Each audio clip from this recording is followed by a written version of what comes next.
నమస్తే ఫ్రెండ్స్.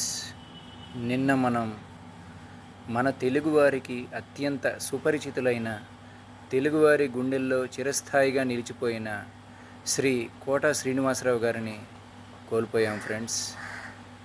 నిజంగా ఆయన ఎన్నో వందల రకాల విభిన్నమైన పాత్రల్ని చాలా అవలీలగా, అలవోకగా నటించి చూపించారు ఫ్రెండ్స్.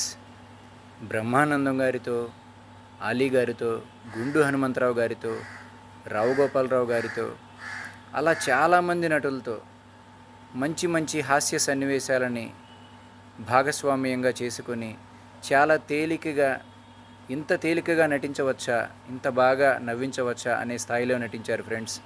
మన తెలుగు చిత్ర పరిశ్రమకే కాదు, పూర్తి భారతీయ చలన పరిశ్రమకు తీరని లోటు ఫ్రెండ్స్.